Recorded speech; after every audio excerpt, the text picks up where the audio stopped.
Plenty of Republicans and even one Democrat have asked to stop receiving Syrian refugees in response to the Paris attacks. Now, this is an Islamophobic sentiment, but at the same time, they sprung the interest in me to look at the data that exists to see really if there's any refugees accused or prosecuted for supporting ISIS. And I found that there's been 71 people prosecuted by the US for supporting ISIS. Only 6 were not US born.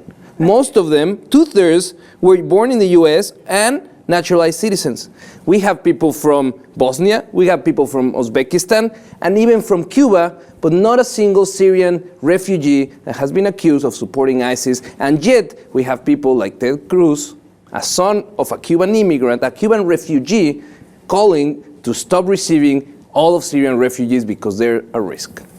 Well, not to undermine the fact that there's an incredible humanitarian need to accept refugees that are fleeing war-torn areas, there is a national security, a civilian security interest that these states have, Jose. And ISIS did say that they're targeting Washington next. So we need to couple and temper, in my opinion, there should be a humanitarian effort, but it should be not tempered with, but maybe go hand in hand with doing rigorous security checks on anybody entering the country, because that's standard. And I don't think it's racist, or Islamophobic, or being a xenophobe to say we do need security along with the aid. I agree with you, but the problem here is that they're reducing the whole discussion to just the Syrian refugees, just because that's the origin of the problem. Well, there's a call from Obama to take 100,000, though. Definitely. So that would be 10,000 Syrian refugees is what Obama wants to bring. Already relocated 1,900 into the country, and some governors, dozens of governors, congressmen, Paul Ryan came forward with an official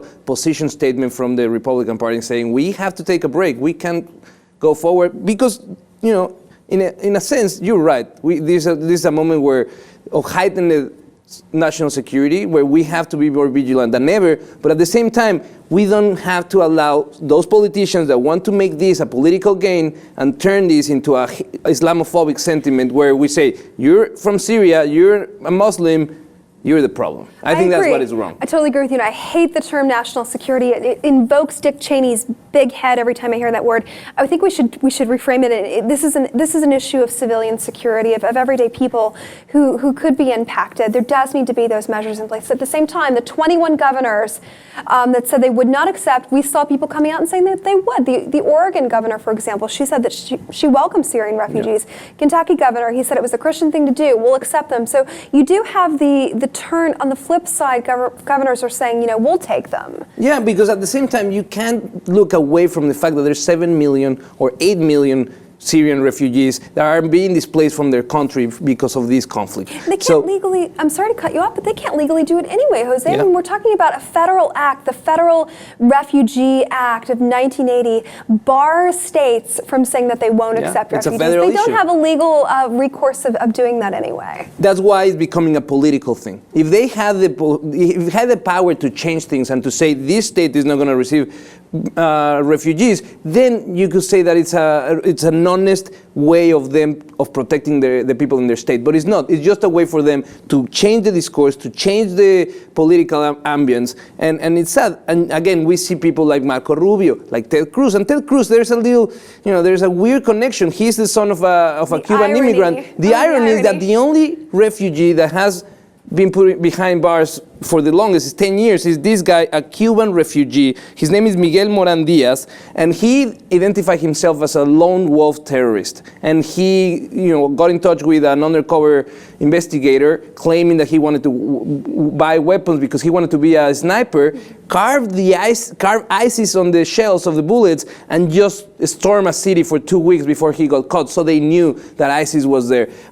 Obviously a joke, not necessarily a guy that is really aligned with the mission of ISIS or aligned with the beliefs of ISIS, someone that was grabbing attention. But at the same time, these are the facts that we have. These are the guys that are actually supporting ISIS. We have a group of Bosnians, the next group that was the most known, that were supportive of one of their friends that went to fight with ISIS. They paid for their trip, and because of their financial support. Most of the cases are about that, people sending money to friends or family that joined the fight with ISIS. But This man reminds me of the DC sniper, that case, the lone wolf sniper, John Allen Muhammad, who people were afraid to even pump gas or go to Home Depot in that area. And, this is a big deal. I hate that he only got 10 years. This is serious stuff we're talking about. He's talking about wanting to go be a sniper in the name of ISIS. Yeah. Even as a joke, Buster, even if he's got some sick screw loose, even if he didn't mean it, those are pretty serious statements. Anybody living in the DC area during that time understands the fear that invokes. Even getting out of your car to pump gas, this is serious stuff.